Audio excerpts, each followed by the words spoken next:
Innover, ça n'est pas avoir une nouvelle idée, mais c'est arrêter d'avoir une vieille idée. Bon après-midi, mesdames et messieurs. Ces paroles du physicien Edwin Land sont une excellente introduction à notre thème d'aujourd'hui pour mieux performer, oser innover. Si vous voulez bien, on va commencer par un petit exercice. Je vais vous demander de croiser les bras. Allez-y, on ne s'énerve pas, on reste calme. Vous voulez faire un petit « Om », sentez-vous à l'aise. Maintenant, je vais vous demander de bien vouloir croiser les bras, mais cette fois-ci en les intervertissant. Celui qui était au-dessus passe en dessous, celui qui était en dessous passe au-dessus. Sensation bizarre, n'est-ce pas? Mesdames et messieurs, bravo! Vous venez d'innover, donc de performer. Pour mieux performer, osons innover. Présenté comme cela, ça semble assez évident, je dirais même redondant. Surtout, innover est un verbe qui est tellement utilisé de nos jours. Il faut innover dans tous les domaines. Innover dans nos manières de manger, innover dans nos manières de s'habiller, innover dans les manières de gérer, innover dans la vie personnelle, professionnelle, sociale. Il faut innover partout. Même il faut innover dans des nouvelles manières pour payer de nouvelles taxes. Pourquoi? Parce qu'innover fait peur. Si je vous demande, craignez-vous d'innover? La majorité d'entre vous allez me répondre non. Pourtant, les études démontrent que la grande majorité des gens craignent l'innovation, même angoissent devant l'idée d'innovation. Dans notre conscience, dans notre pensée, on aimerait aimer innover. Mais notre subconscient, généralement, s'y refuse. Il aime l'ancien. Il n'aime pas ce qui est nouveau. Regardez, dans notre tous les jours, on est des gens d'habitude. Et si on essaye de changer nos habitudes, on se sent mal à l'aise. Chérie, j'ai pas trouvé ma tasse ce matin quand je suis descendu. Ah oui, c'est vrai, j'ai complètement oublié de te dire, j'ai rangé les tasses dans la petite armoire qui se trouve à côté de la machine à café. Il me semble que c'était plus logique. Ouais, c'est vrai, mais tu sais bien que j'aime trouver ma tasse au même endroit que mon bol de céréales quand je me lève le matin.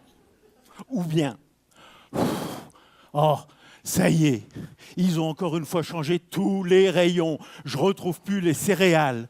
Oh, j'en ai marre, moi si ça continue, je vais changer d'épicerie. Je pourrais multiplier les exemples. Regardez, moi, je me lève le matin, je cherche ma tasse.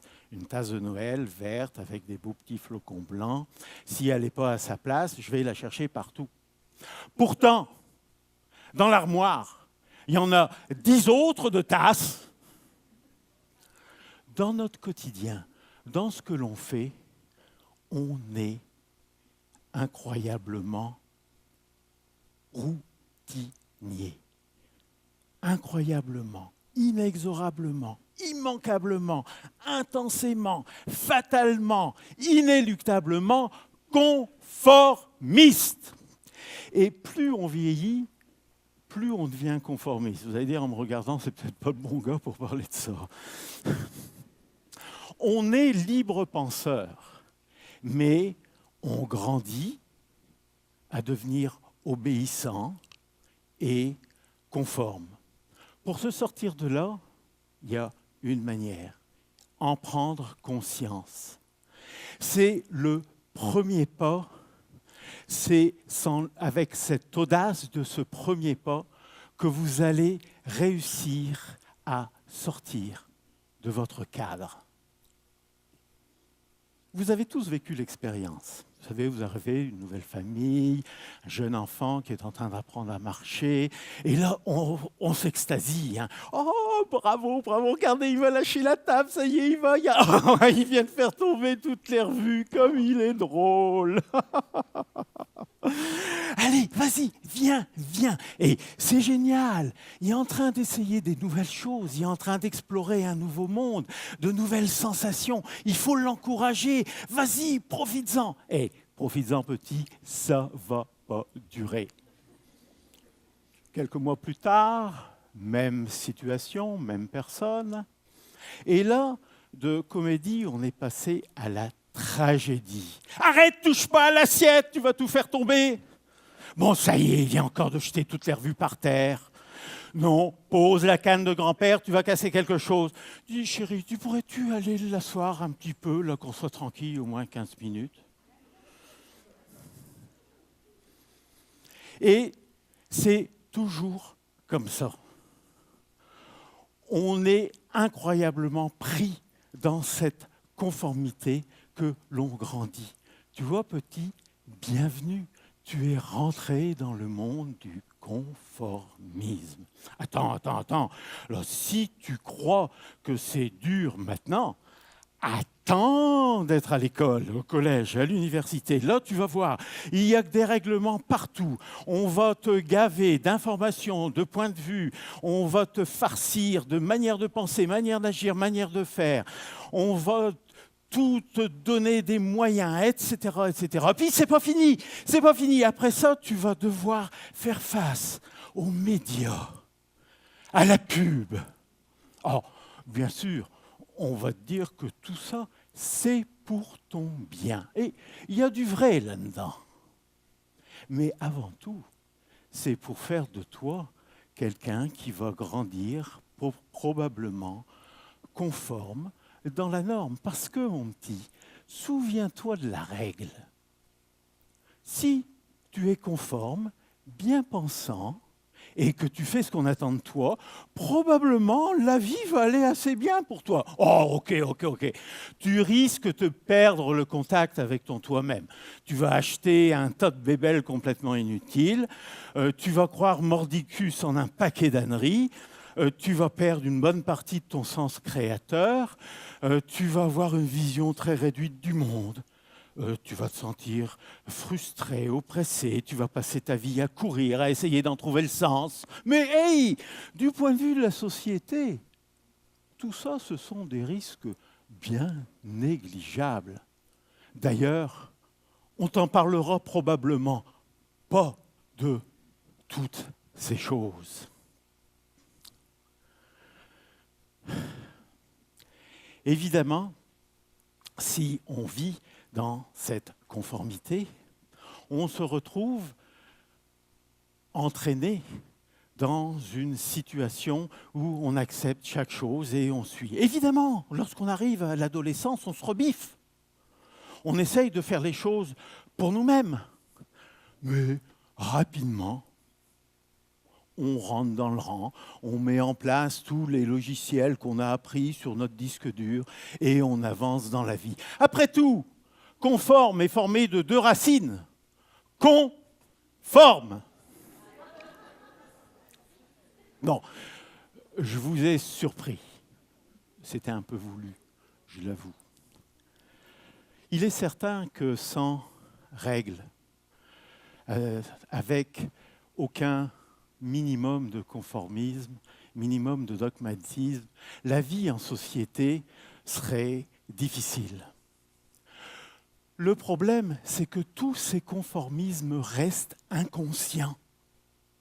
Et ces conformismes-là sont le résultat de la pensée des autres. On vit en traînant derrière nous une remorque dans laquelle on a empilé des opinions, des jugements, des avis, je vais te montrer comment faire, comment dire, comment jouer, comment aimer, comment prier, etc., etc., etc. Vous êtes-vous déjà posé la question, mais qu'est-ce qui est à moi? Qu'est-ce qui est juste moi? J'ai fait l'exercice. Bon, d'abord, il y a ma culture. Elle t'a été léguée. Bon, ok. Il y a mes connaissances, mes apprentissages. Ils t'ont été transmis. Oui, il y a ma religion. Elle t'a été imposée. Oui, mais bon, il y a mes savoir-faire, mes connaissances. Ils t'ont été inculqués. Oui, mais mes jugements, ils t'ont été suggérés. Mes convictions, ils t'ont été insinués. Bon, rendu là, je commence à m'énerver. Je me dis, mais oh, est-ce que je suis juste une marionnette? Est-ce que je suis un pantin télécommandé? Alors là, j'ai envie de crier, Oh, mais l'envie, elle vient de là. Ça, c'est moi. Et là, soudain, le voile se déchire. Mes joies, mes peines, mes envies, mes exubérances, mes passions, mes folies, mes amours, tout ça, c'est moi.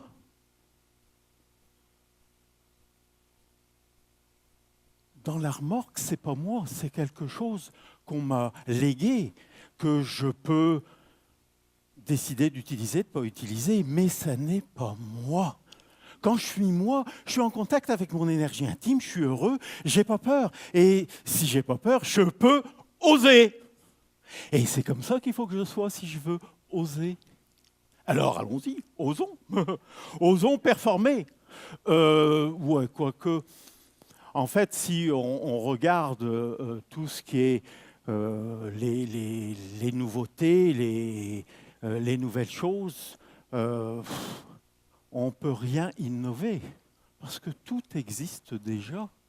Du temps de Cro-Magnon, du temps des dinosaures, l'électricité, les capacités piézoélectriques du quartz, ça existait, on ne l'avait juste pas découvert.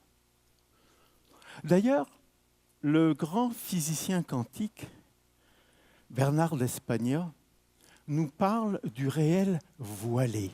Autrement dit, il y a ce que l'on voit, ce que l'on perçoit, ce que l'on observe, et il existe tout un potentiel, mais il reste voilé. Autrement dit, innover, c'est aller découvrir un potentiel qui est caché et qu'on dévoile. C'est une sorte de striptease de l'inconnu. Là, je ne suis pas sûr que D'Espagna aimerait vraiment mon exemple. Pour innover, il faut accepter de sortir de son réel perçu. Il faut avoir le risque, prendre le risque de faire différent de ce que l'on perçoit comme étant notre nous-mêmes. Il faut être et faire de manière différente de nos normes. Il faut laisser libre champ à l'intuition. Il faut sortir de ce que l'on voit, ce que l'on perçoit de notre connu.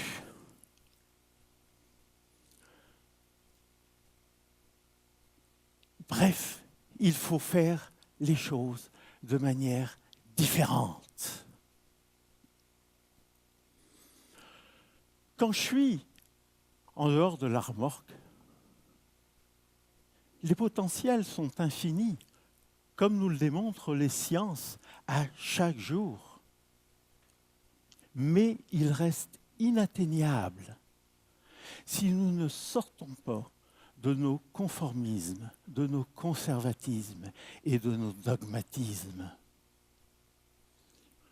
Pour innover, il faut accepter que la transgression est souhaitable. L'innovation, c'est de la destruction créative. Pour innover, soyez dissidents, mais conscients. Apprenez à désapprendre. Apprenez à accepter que les limites qui vous ont été mises sont toutes franchissables et que derrière ces limites, vous allez découvrir une nouvelle intelligence, la vôtre, une intelligence qui va vous ouvrir à tous vos potentiels. Potentiels dans ce qu'on a, dans ce qu'on est, dans ce qu'on fait, mais aussi des potentiels pour montrer aux autres ce qu'ils ont, ce qu'ils font, ce qu'ils sont.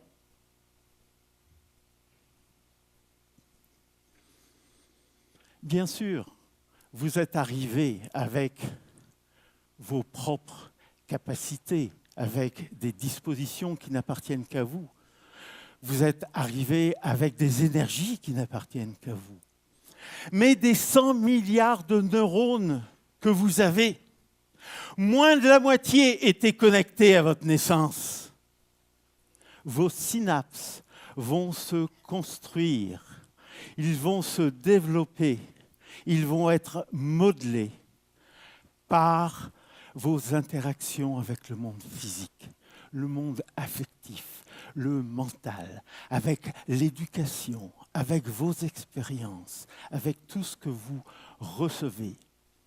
Votre système d'interaction est largement dépendant de toutes ces programmations reçues, de tous ces conformismes qui conditionnent vos opinions, vos points de vue, vos réactions, vos jugements, vos décisions, vos actions.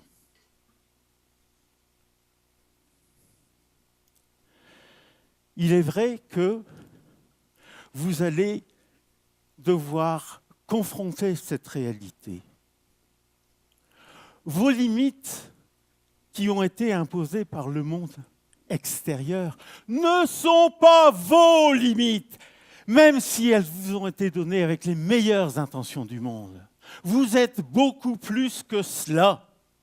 Imaginez 100 milliards de neurones qui peuvent être combinés 2 à 2, 3 à 3, 4 à 4, 5 à 5. Cela représente un nombre qui probablement est proche et peut-être est plus grand que le nombre de grains de sable sur la planète Terre. Et ça, c'est votre potentiel, c'est votre réel voilé. À chaque fois que vous faites face à une idée, à un aspect, à une chose que vous considérez comme vous-même, vous faites face à cette barrière. Vous devrez confronter vos conformismes les plus hypocrites, ceux que vous croyez font partie de vous-même, que vous avez identifiés comme étant votre vous-même, votre ego, le prince de la conformité. Je vous surprends. Mais pensez bien que toutes ces programmations, tous ces aspects que vous avez adoptés comme étant les vôtres, ce sont les contenus pour lesquels vous avez fabriqué le contenant, votre ego. Alors, à chaque fois que vous allez confronter quelque chose que vous avez envie de refuser, de récuser, d'éviter, de juger, de changer, de détruire, réalisez que vous ne touchez qu'une infime portion des possibles. Réalisez que vous regardez le balbutiement d'une réalité, d'une vérité qui très largement vous outrepasse. Du haut de notre arrogance, acceptons enfin de contempler notre ignorance. Chaque fois que vous ferez face à quelque chose que vous sentez qui vous arrête, à une peur, à une idée de transgression, vous faites face à une de vos limites. Alors franchissez-la, faites le pas, sautez la clôture, sautez la barrière. Osez. Osez chaque jour avoir une idée différente. Osez chaque jour sortir de votre zone de confort. Osez chaque jour changer une de vos habitudes. Osez restreindre votre ego. Osez soutenir la réussite de quelqu'un d'autre. Osez braver les regards d'incompréhension. Osez aller là où, en général, on recule. En faisant cela, osez être. Vous y découvrirez votre véritable performance, votre véritable croissance dans la paix et la sérénité. Bonne fin d'après-midi.